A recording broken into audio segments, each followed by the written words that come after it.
Special report में अगली खबर भी राजस्थान से है।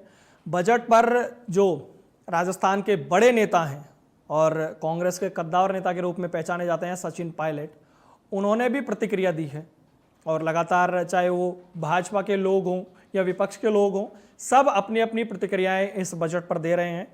तो सचिन पायलट कहाँ पीछे रहने वाले थे?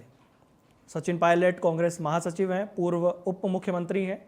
उन्होंने केंद्र सरकार के जो बजट पर है उस पर प्रतिक्रिया देते हुए कहा है कि वित्त मंत्री ने बजट में अनेक प्रदेशों की योजनाओं का उल्लेख किया, परंतु राजस्थान की ईआरसीपी और यमुना लिंक योजनाओं के लिए कोई घोषणा नहीं की, जो प्रदेश की जनता के साथ छलावा है। जबकि केंद्र के मंत्री ने अपनी मौजूदगी में मध्य प्रदेश और हरियाणा के साथ समझौते करवाए थे। सचिन पायलट उस पर इशारा कर रहे हैं जो गजेंद्र सिंह शेखावत ने एक समझौता करवाया था मध्य प्रदेश और राजस्थान के और हरियाणा के जो बीच में लगातार जो कई समझौते हुए हैं।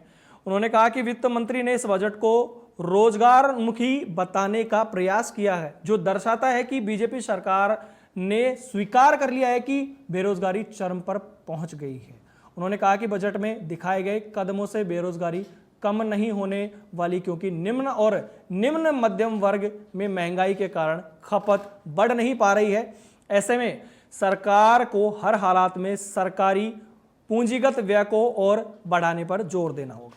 तो ये बयान जो पूर्व उप मुख्यमंत्री हैं राजस्थान के सचिन पायलट, उन्होंने दिया है कि रोजगार दिखाने के लिए और इस चीज को शो ऑफ करने के लिए कि भाई यहां पर जो बेरोजगारी है वो ज्यादा बढ़ गई है, उसके लिए जो कुछ प्रावधान इसमें आए हैं उस पर भी उन्होंने सवाल उठाया है। और जो एक यमुना लिंक परियोजना है और जो ईआरसीपी है, ईआरसीपी का जो मुद्दा है जो पूर्वी राजस्थान के कई जिलों को जोड़ता है, और इस मुद्दे को लेकर जब राजस्थान विधानसभा के चुनाव थे उससे पहले से लगातार कांग्रेस की सरकार है वो भाजपा को घेरती नजर आ रही थी। लेकिन इसमें एक समझौता हुआ, उस समझौते में जो दिक्कतें थी, जो परेशानियां राज्यों में आपस में आ रही थी, अब जो ये राज्य हैं इन सब में अब भाजपा की सरकार है। और केंद्र ने एक बड़ा दांव खेला। उस वक्त जो जल शक्ति मंत्री थे गजेंद्र सिंह शेखावत, उनको इन मुख्यमंत्रियों के थ्रू आपस में बैठक करवाई और बैठक करवा के जो दिक्कतें थी उनको दूर किया, और उसके बाद में ईआरसीपी परियोजना सबके सामने आई।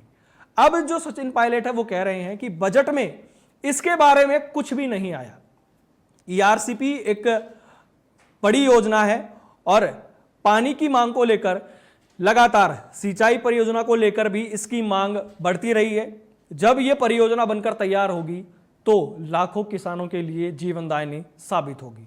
इसी परियोजना को लेकर उन्होंने कहा था कि बजट में इस बारे में क्यों नहीं कहा गया। यह सीधा सीधा हमला जो राजस्थान के उप मुख्यमंत्री रह चुके हैं सचिन पायलट ने केंद्र सरकार पर साधा है।